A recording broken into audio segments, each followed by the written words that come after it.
Hello guys, andito tayo sa kiosk ni Xiaomi guys. Ito para sa latest update natin sa kanilang mga 13 series. Ayan guys, at hindi lang yun guys, meron din sila dito budget phone. Ito sa mga naghahanap nga pala ng kanilang budget phone. Ito po si Redmi 13. Ito guys, para sa latest update natin dito kay Redmi 13. Ito po ay may dalawang variants. So yun, para po sa 128GB po nito, ito ay 5,499. At para doon sa 256GB na variant, yan, mas mataas po ang internal storage nito guys, 6,499. Ayan, 13C. Ito guys, naka side mounted fingerprint. Ito guys, para sa kanyang spec, check po natin. Para po sa glass, ito po ay naka Corning Gorilla Glass. Para sa kanyang screen protection, tapos naka smooth 6.74, 90Hz po yung refresh rate ng screen, at naka 50 megapixel para po sa kanyang AI triple camera. Yan, para po sa chipset guys, ito ay naka MediaTek Helio G85. Ayan, naka Helio G85 na po yan para sa kanyang gaming chipset. Para po sa battery, meron siyang 5,000 mAh battery din. 18 watts fast charging na din. So mabilis na rin po itong mag-charge. Ito guys, sa mga naghahanap po ng budget phone ni Redmi, ito po yan, 5,499 128 at 6,499 para sa kanyang 256GB na variant, Redmi 13C. Tapos guys, ito, lipat na tayo dito kay sa Note series naman po nila. Unahin po natin yung kanilang Redmi Note 13. Para po dito kay Redmi Note 13, guys, ito isang variant lang po ito. Sa mga nagtatanong po kung may 128 daw po nitong variant, ay wala pong lumabas po nito dito sa mga kiosk. Yan. Bali guys, ito meron itong 256GB internal storage, saka 8GB RAM. So para sa camera guys, 108 megapixel po yan. Para sa kanyang pinaka main camera. Then meron po itong ultra wide angle na 8 megapixel. So kung gusto mag selfie, groupie, meron siyang 8MP pagdating sa kanyang ultra wide. Then yung refresh rate po ng screen, ito guys, napaka smooth. Pagdating sa screen smoothness, ito ay naka 120Hz. Then sa Corning Gorilla Glass, ito ay naka Glass 3. Yung rating po nito IP54 din, so splash para sa tubig, so yung dust and water resistant din. At check po natin yung mga ibang specs guys. Ito, ayan, bali guys, ito naka full high definition AMOLED display. Napaka-vivid po ng display nito. At para po sa chipset yan, ulit nga po natin, ito yung naka Snapdragon na rin, pang gaming na rin. At naka 33 watts fast charging na din with 5,000 mAh battery. So maganda dito guys, naka dual speaker po ito. Yan. So may experience po natin dito yung malakas na sounds. Yan. So maganda dito. So yun guys, para sa latest update natin sa price po nito, 9,999. Yan. Ulitin po natin, 9,999. 256GB. Then guys, next natin ipapakita sa inyo, ito naman si Redmi Note 13 Pro. Ito guys, sa mga nagtatanong, ito po yung LTE. Yan, Redmi Note 13 Pro yan. Check po natin, may dalawang variants din po dito. Para po sa 8GB RAM 256, 13,999. At para po sa may mas mataas po na internal, nag-add lang po kayo ng 2,000, nakadoble na po ang internal nito, 512GB na, 15,999. Ito guys, para sa camera, unang-una po sa highlights nito yung kanyang 200 megapixel na camera. Para sa kanyang ultra clear main camera na mayroong optical image stabilization din. Naka 120Hz din po yung kanyang smoothness pagdating sa kanyang refresh rate. At naka AMOLED display po, napaka-vivid ng display din.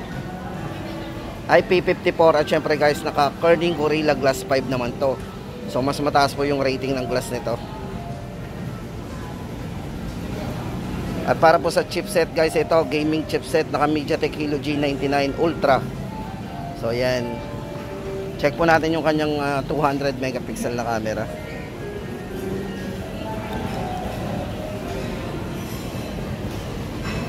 Napakalinaw. Then pagdating sa video, naka-smooth po yan, 1080p, 60 frame per second. Guys, lagi natin tandaan, yung 60 frame po yung nagdadala dyan pagdating sa napaka-stable po at napaka-smooth ng video natin. Yun guys, para sa latest update natin, Redmi 13 Pro. Ulitin po natin ang price nito. 13,999, 256. At 512, 15,999 pesos. Then guys, ito, punta na tayo sa mga 5G naman. Ito, sa mga nagtatanong at naghahanap ng 5G. Ito naman yung ating update dito kay Redmi Note 13 Pro 5G. Guys, ito para din sa kanyang pinaka-highlights. Unang-una po dito guys. Check muna natin yung design. Yan, same din. Naka-dual speaker din po yan. Tapos ito, maganda dito guys. Naka 1.5 po yan. 1.5K yung pagdating sa resolution ng screen. Naka 120Hz din. Napaka-smooth. Then, meron din siyang 200 megapixel with optical image stabilization pagdating sa kanyang main camera.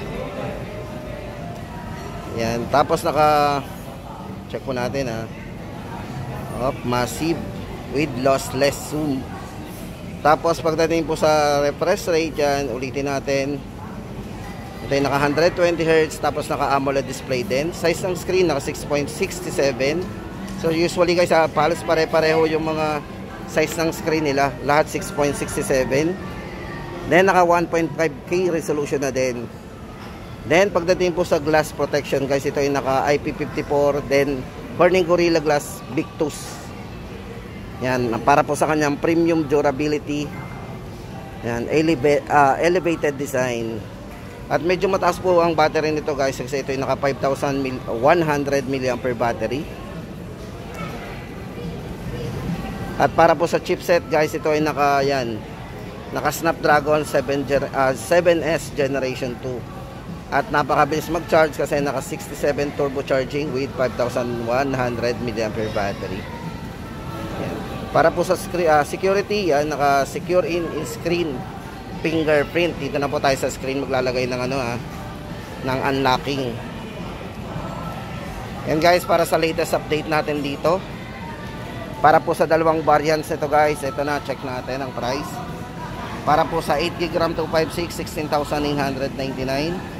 At 12GB RAM 512, 18,999. Yan. Redmi Note 13 Pro 5G. Guys, sa mga naghahanap ng 5G, syempre mas malakas na pinaka nito, connectivity. Yan, kasi nga naka 5G. At yung ating last po sa ating listahan guys, pagdating sa kanilang mga unit dito guys kay Redmi 13 Pro Plus 5G naman. Ito, size ng screen po nito naka 6.67 din. Naka curve display po yan. So mapapansin na naka curve yan guys. Likod at saka yung harap naka curve. Then naka 1.5 AMOLED display na rin po yan, na mayroong 120Hz na rin po ang kanyang refresh rate. Yan, napaka smooth. Then sa camera, meron po siyang 200 megapixel din, 200 MP with optical image stabilization. At pagdating sa ultra wide, meron siyang 8 megapixel. Check po natin yung camera guys, check. Yan, napakalinaw. So tama-tama ito sa mga mahilig mag-video, mag-photos, selfie.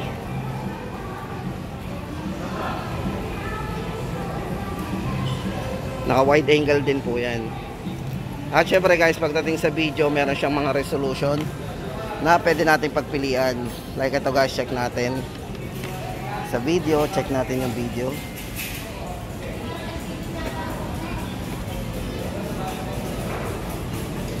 Ayan guys, yan, napaka smooth ng video niyan. Naka 1080p 60 frame per seconds din.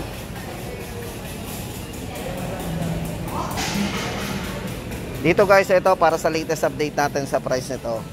Yan, ito ay 23,999. Naka 512 na po tayo. Tapos para po sa chipset nito guys, ito ay naka MediaTek Dimensity 7200 Ultra. At sobrang bilis po nito mag-charge guys. Ito, kasi ito ay naka 120 watts hypercharge with 5000 mAh battery. At syempre guys, pagdating doon sa rating ng dust and water resistant, ay napakataas po kasi ito po ay IP68 na. So mas mataas po yung rating nito pagdating sa mga pag nahulog siya sa tubig accidentally. Ayun guys, ulitin natin ang price nito. 23,999. Redmi Note 13 Pro Plus 5G. Tapos guys, ito balikan natin yung kanilang watch. Baka naghahanap kayo ng watch po ni Redmi. Ito po yung Redmi Watch 4. Bali guys, ang size ng screen to naka naka 1.97 na rin. Ultra large AMOLED display din. Bali ang price po nito ay 4,899. So meron siyang 20 days battery life. So napakatagal nito kung naka-standby po yan. Hindi kayo magwo-worry na matcha-charge. I-charge agad agad. Ulitin po natin ang price, 4,899. At ito naman po, pinakamura nila, ito po ay 1,999 lang. Yung pong kanilang Band 8. So yung mga naghahanap po dyan ng magaan lang sa kamay, yan. Ito pong Band 8. Band 8 ay ano lang, 1,999. So yung mga notification po natin dito at saka yung iba po nating activity, pwede po nating ma-monitor dito. At yan guys, ang ating latest update sa mga Note series po ni Redmi. Yan, ngayong March 31, 2024.